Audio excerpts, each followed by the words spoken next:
Okay, this is integration by parts. This is essentially the product rule for antiderivatives. The derivation comes from the old school product rule that we learned back when we talked about derivatives. So the derivative of uv is uv prime plus vu prime.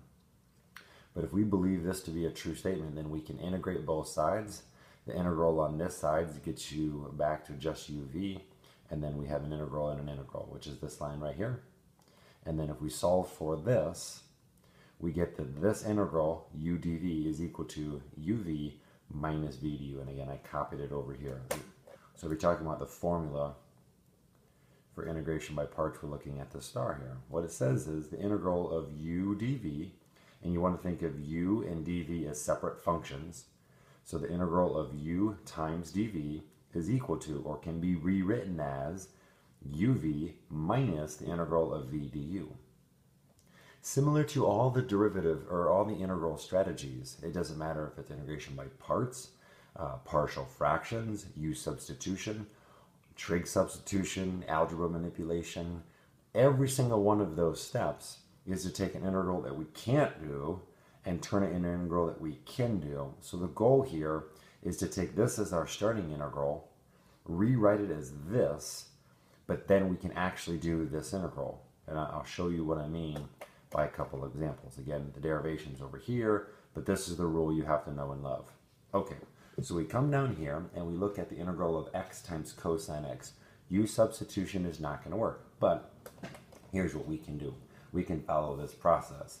The process is that we're going to turn this integral into this integral and then evaluate this integral. So this is our u, and this is our dv. Let's go ahead and write that down here.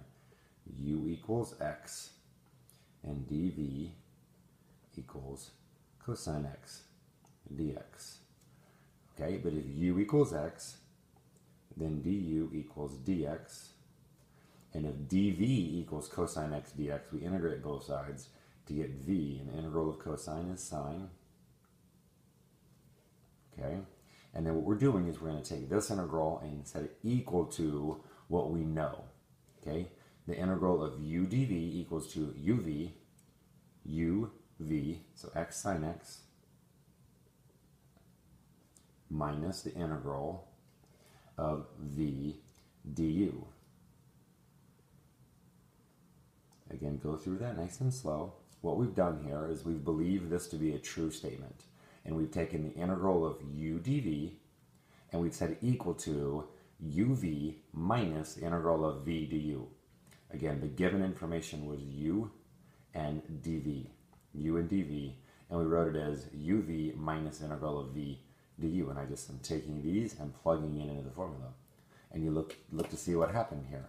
I have this integral, which I cannot do, and now I change it into this integral, which is really easy. I can do this integral. So this first part just chills. That's just x sine x.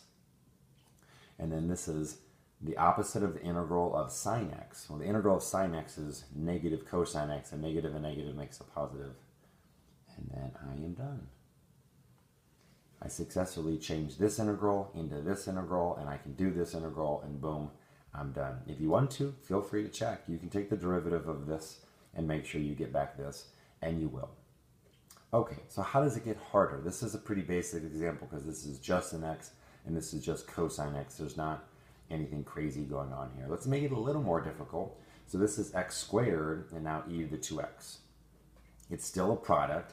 You still have to think about right away, like, well, is this u substitution? Is this one of the easy ones? And it's not, right? This is going to be integration by parts as well.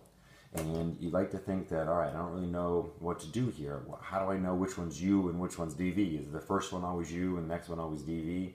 And my suggestion would be, if you have a polynomial like x squared, x cubed with a trig function or an exponential, 99% of the time, the polynomial is going to be your u, and the exponential trig function is going to be your dv. So let's go ahead and go with that. So u is x squared, and then we're claiming that dv is e to the 2x dx. So then go ahead and find du. du is going to be 2x dx. And then v, using the chain rule, is e to the 2x. Again, the integral of e to the 2x. is 1/2 e to the 2x. Okay, let's go ahead and rewrite this. So we're claiming the integral of u dv is equal to uv. So that's 1/2 x squared e to the 2x minus the integral of v du. 1/2 e to the 2x times 2x dx. Well, the half and the 2 cancel, and I'm left with x e to the 2x dx. And you take a step back and you're like, well, that didn't help much.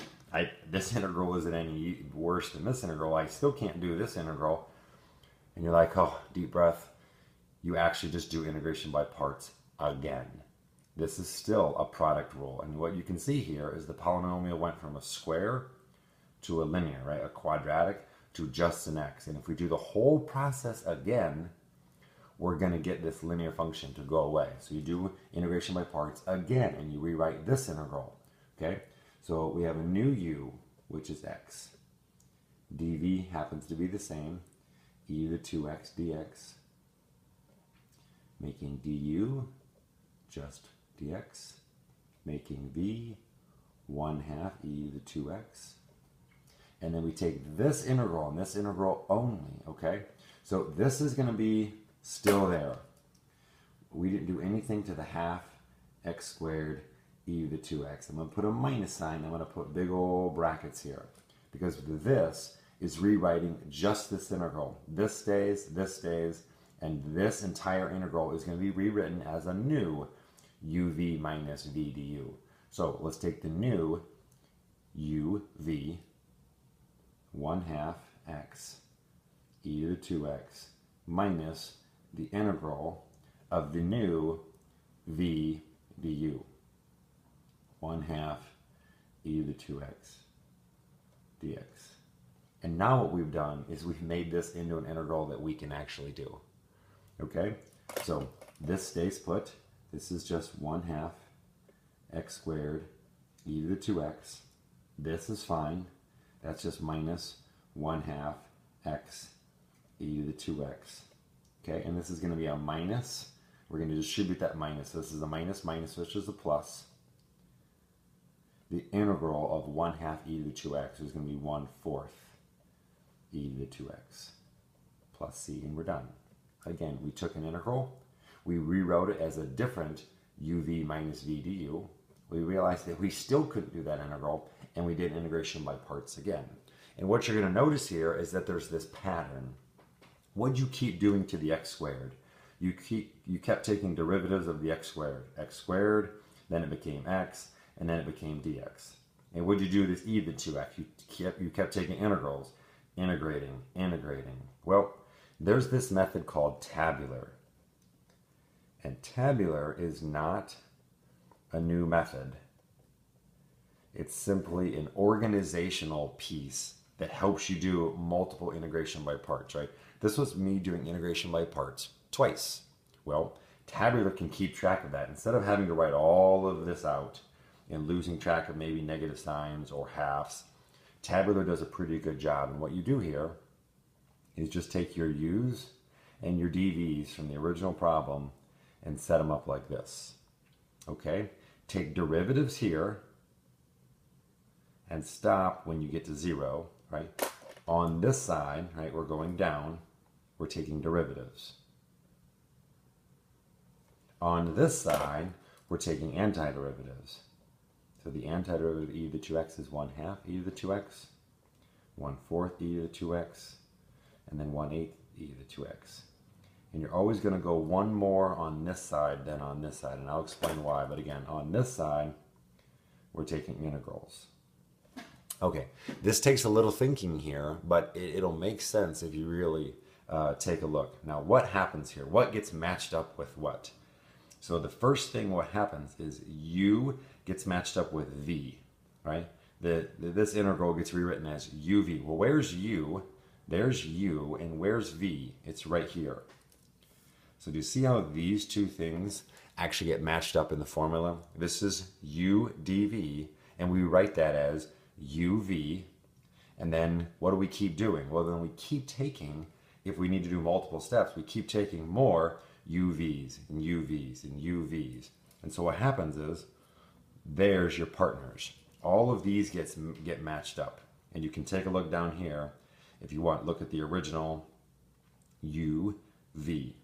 u, v gets matched up. And then the next u, v. And you said, well, you don't see the 2 there. Well, because that 2 canceled out with that v. And so this, just like this 2 and that 4 are going to cancel. Okay, and then what happens to this minus sign? Well, look here. This was no minus sign, and then this got 1 minus sign. But then this next term got a minus sign and a minus sign. And so it's actually turned into a positive. And so you have to introduce this plus, minus, plus. Now that doesn't mean that the first term is always positive.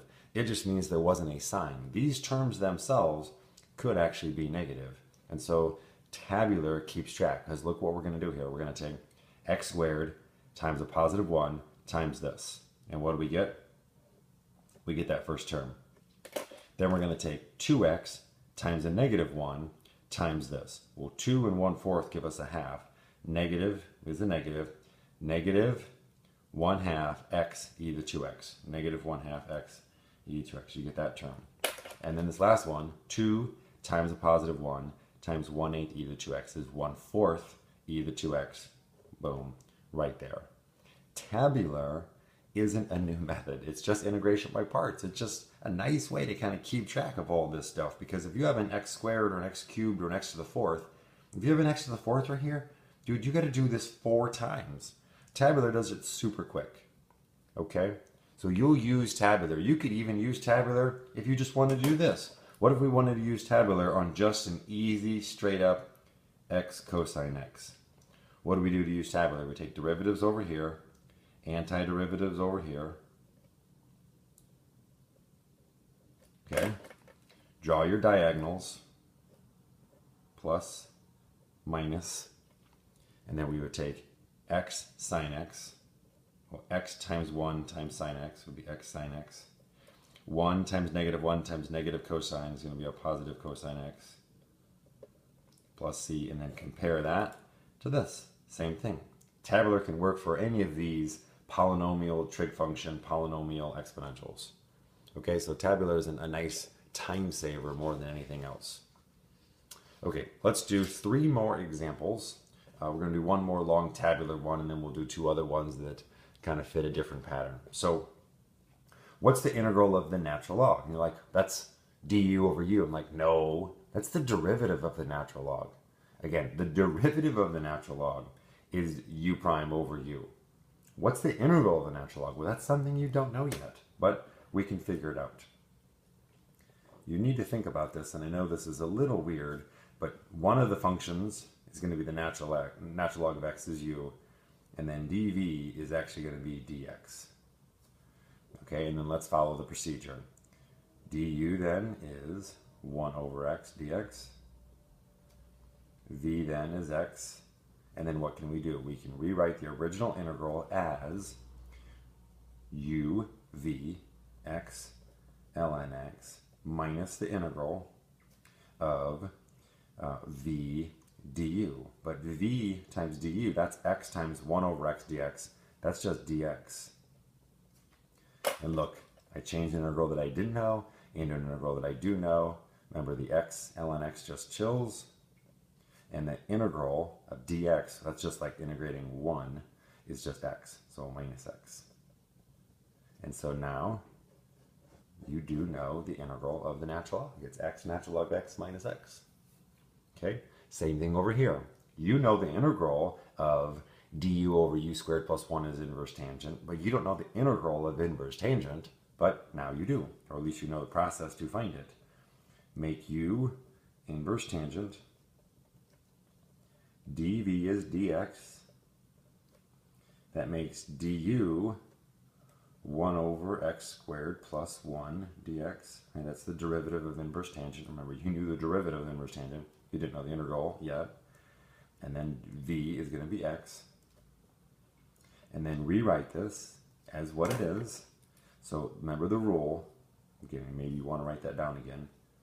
Integration by parts is the integral of u dv is uv minus the integral of v du. Okay, so this is u, this is dv, and we're going to write it as uv, so tan x times x, or x, tangent inverse x, minus the integral of v times du. So x times this, so that's x all over x squared plus 1 dx. Okay, and you have to think about this integral we couldn't do, this integral, which one is it? And it turns out that this is a logarithm, right? If this is x squared plus 1, we would love for there to be a 2 right there. So I'm going to put a 2 and I'm going to put a half. This ends up being a u substitution problem. And so this integral then, x tangent inverse x, this is just minus 1/2 natural log of x squared plus 1. Again, you got to think about this, but this ends up being u du, and the integral of, remember, basic rule, the integral of du over u is the natural log of u. And I needed that too, so I got a half, and again, go through whatever process you want. But then this is the integral, so this long, kind of ugly looking thing is in fact the integral of inverse tangent. Okay, so at the beginning, I showed you kind of two basic examples of integration by parts. Most of the integration by parts are going to be polynomials like x, x squared, x cubed, or 3x squared. Like if there's a 3 there, it doesn't matter, you can factor it out. Times a cosine or a sine or an exponential, right? This is kind of a one-hit wonder. This was 2 steps. Feel free to use 2 steps or use tabular. Then there are some other functions, particularly the 2 most popular ones are natural log and inverse tangent, in which integration by parts allows us to find their integrals by viewing it as the product of the natural log times dx. And then this is just one more tabular, right? This is kind of like a big tabular, because this would be 3 separate times. So you'd have to do a uv, or a udv, another udv, and another udv, or you can just use tabular. So I'm going to show you. So that's x cubed, and this is sine of 2x. Remind yourself, here we're taking derivatives. 3x squared, 6x, 6, and if you check another derivative, you get 0. That's when you know when to stop. And this is antiderivatives on this side. So the antiderivative, 1/2, negative 1/2 cosine 2x, negative 1/4 sine of 2x, 1/8 cosine 2x, and then 1/16 sine of 2x. And you know you're going to get this diagonal action, so you know when to stop. Put in your plus minuses, and then multiply. So this is the u and the dv. Again, so down here we're going to get, oh, this is going to be what? Negative 1/2 x cubed cosine 2x, 3x squared times the negative 1 times the negative 1/4 is going to be a positive 3/4 x squared sine 2x. 6x times positive 1 times 1/8 is going to be a plus 3/4 x cosine 2x. And then I'm going to get a 6 times negative 1 times the 1/16. 6 and 16, that's what, 3/8?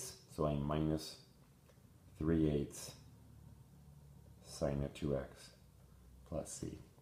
Again, tabular, way faster, way more efficient when it comes to actually evaluating all of those things. Okay, so like I said, you could do this old school. You could do u and dv and match them up, but tabular is just a nice way to keep track of all those things. Okay, integration by parts. It's the product rule for integrals. It's the most useful when we have functions like the natural log and inverse tangent, or a polynomial and an exponential. Usually, if you have a polynomial and an exponential, or a trig function, you're going to make your u the polynomial and the dv the cosine or the sine or the e. Okay, hopefully this helped out with integration by parts. This is certainly a strategy that is going to come up on the AP test as well as any college class.